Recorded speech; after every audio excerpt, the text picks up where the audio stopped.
It's nearly midnight when we find a parking spot off Geary. We knock on the door and Shark opens it, smiles, lets us in.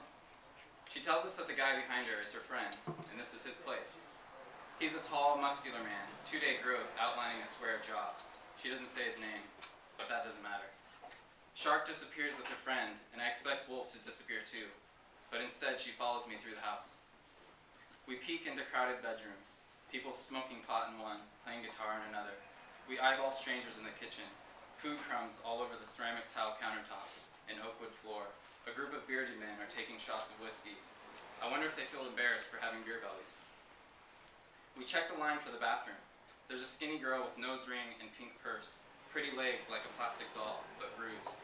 She's talking to a swollen-faced young man with slicked back hair and basketball jersey. Looks awkward, but they're flirting, smiling.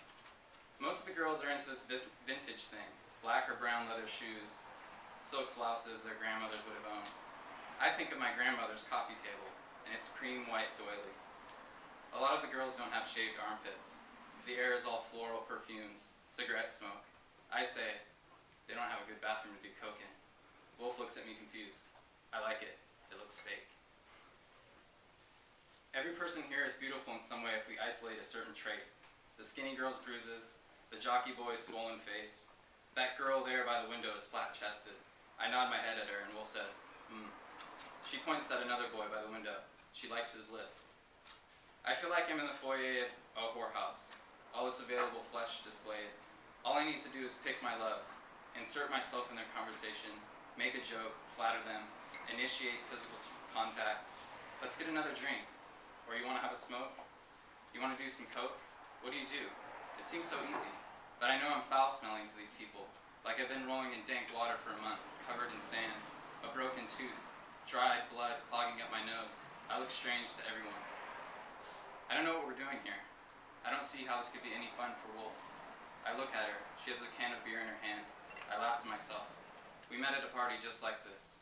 I'm afraid at any moment someone like me could walk in the door, catch her attention, and then I'm left stranded. I don't think I'll hear from Wolf again. She smiles at me though, brings her fist to her face, makes like she's going to punch herself. I float around the house for hours, bump into people. Sometimes I close my eyes and dance, try convincing the boy with the lisp, who is now near the stereo, that he should play My Prerogative by Bobby Brown. I sing the words to him. I see nothing wrong with spreading myself around. He brushes me off. I meet a group of girls on the back porch who go to the university. One of them says she knows me. We met at a gallery opening. Asked if I remember her, but of course I don't. It's uncomfortable. Silent for a moment. Her friend next to her says, Well, you should, shouldn't you? I say, I'm sorry, it's hard to keep everyone straight. The girl's friend says, Yeah, right. She takes a drag off her cigarette, drinks her beer, says, What happened to you?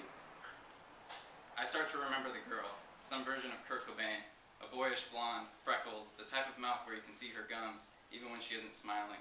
Plastic glasses with black rims, black and white flannel, over that a red cardigan. When I first meet her, she's walking around the show, riding in a blue moleskin, no glasses. I ask her what she thinks of this work I have in the show, a row of 7 plaster globes. She says she likes it, reminds her of Kiki Smith, or someone else. She's flattering me. I walk with her through the rest of the gallery.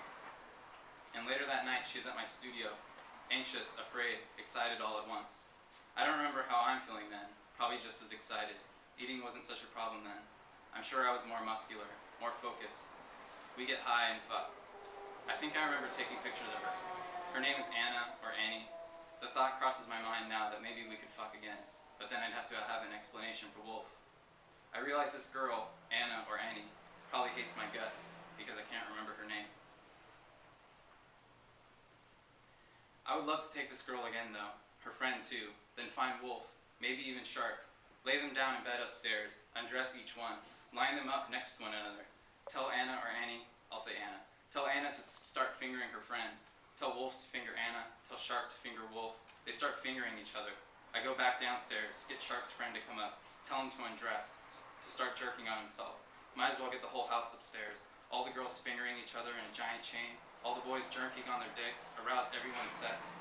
Juices flow and create a flood, lock the door, trap everyone inside, invite the dead well with her baby fetus. The whole room writhes and come. Sperm grow big as tuna, bumping around everyone's legs. The sperm evolve, grow teeth, start biting at ankles, chewing their way through skin, eating the inside of each girl's pussy, digging into the boy's asshole. I perch over the room on a mountain of dried semen that's been pushed up and solidified like lava from the center of an oceanic volcano.